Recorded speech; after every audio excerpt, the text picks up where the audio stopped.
आपल्या परिसरातील राजकीय, क्राईम व सामाजिक अपडेट जाणून घेण्यासाठी पाहत रहा स्टार वन न्यूज वर्तमान। ग्रामपंचायत मोहीचे माजी सरपंच आणि खानापूर तालुका भारतीय जनता पार्टीचे नेते सुनील दादा पाटील यांच्याकडून स्टार वन न्यूज वर्तमान या मराठी न्यूज चॅनलच्या द्वितीय वर्धापन दिनानिमित्त हार्दिक शुभेच्छा। ॲडव्होकेट बाबासाहेब मुळीक यांनी घेतली पत्रकार परिषद। जिल्हा परिषद आरक्षणासाठी शासनाने दिनांक 20/8/2025 रोजी काढलेल्या अधिसूचनेतील नियम 12 अन्यायकारक असल्याने वगळण्यात यावा अशी मागणी ॲडव्होकेट बाबासाहेब मुळीक यांनी पत्रकार परिषद घेऊन केली। कारण 2025 ची अधिसूचना काढली आहे, त्यातील कलम 12 मधील तरतुदीनुसार आता होणारी निवडणूक ही पहिलीच निवडणूक समजण्यात येणार आहे। म्हणजेच पूर्वीची झालेली सर्व आरक्षणे विचारात घेतली जाणार नाहीत। हा नियम भारतीय राज्यघटना अनुच्छेद 243 के तसेच यापूर्वीचे माननीय सर्वोच्च न्यायालय व मुंबई उच्च न्यायालयाचे विविध निवाड्याच्या विरुद्ध असून अन्यायकारक आहे। त्यामुळे तो वगळण्यात यावा व नवीन नियम समाविष्ट करण्यात यावा अशी मागणी माननीय ग्रामीण विकास मंत्री यांच्याकडे केली असल्याची माहिती ॲडव्होकेट मुळीक यांनी पत्रकार परिषदेत दिली। काय म्हणालेत ॲडव्होकेट बाबासाहेब मुळीक, चला जाणून घेऊयात स्टार वन न्यूज वर्तमानच्या माध्यमातून। प्रतिनिधी कीर्ती नाईकनवरे। महाराष्ट्र शासनानं महाराष्ट्र जिल्हा परिषद पंचायत समिती जागांच्या आरक्षणाची पद्धत व चक्रानुक्रम ठरवण्याचे नियम 2025 मध्ये 12 नंबरचा नियम जो आहे त्या नियमानुसार आता येणारी जिल्हा परिषदेची निवडणूक ही पहिली निवडणूक समजण्यात यावी अशी तरतूद केलेली आहे। ही तरतूद अन्यायकारक आहे आणि त्याच्या ऐवजी जिल्हा परिषदेच्या 1997, 2002, 2007, 2012, 2017 या 5 निवडणुकीमधील आरक्षण गृहीत धरून ती आरक्षण वगळून पुढचं आरक्षण या निवडणुकीला द्यावं अशी दुरुस्ती या नियमामध्ये करण्याची ग्रामविकास मंत्र्यांच्याकडे आम्ही मागणी केली आहे। आता याचा थोडा इतिहास असा आहे की जिल्हा परिषदेच्या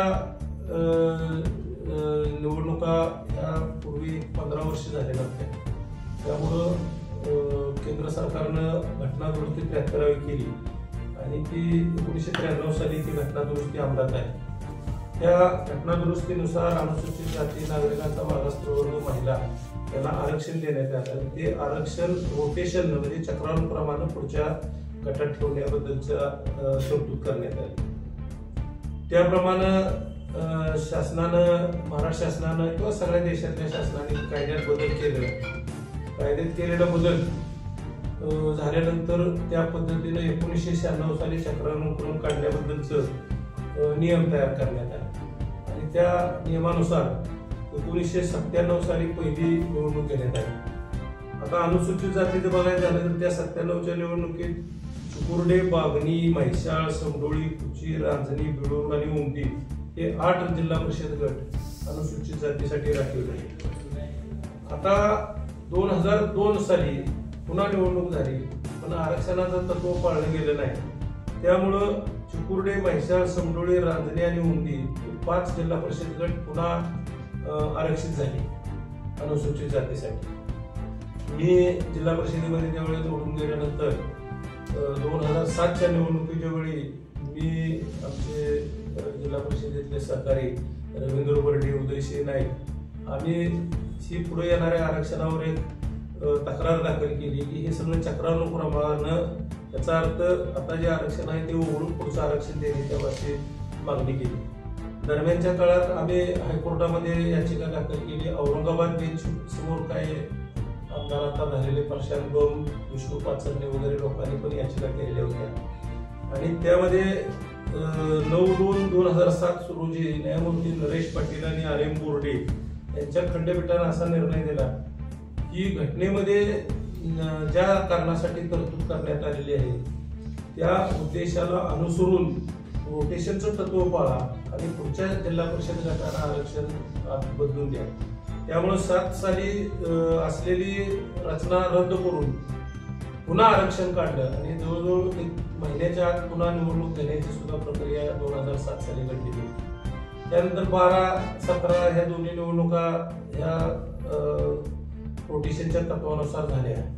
आता 2022 ची निवडणूक करण्यासाठी गटगट रचना मध्यंतरी केली ती आता ह्या नव्या शासनानं रद्द केली आणि आता पुन्हा 50 कमीत कमी आणि 75 जागा जास्त गृहीत धरून सांगली जिल्हा परिषदेसाठी 60 जिल्हा परिषदाची रचना केलेली आहे आणि त्या रचनेमध्ये आरक्षण काढण्यासाठी आता हे नवीन नियम अगदी अलीकडे केलेले आहेत.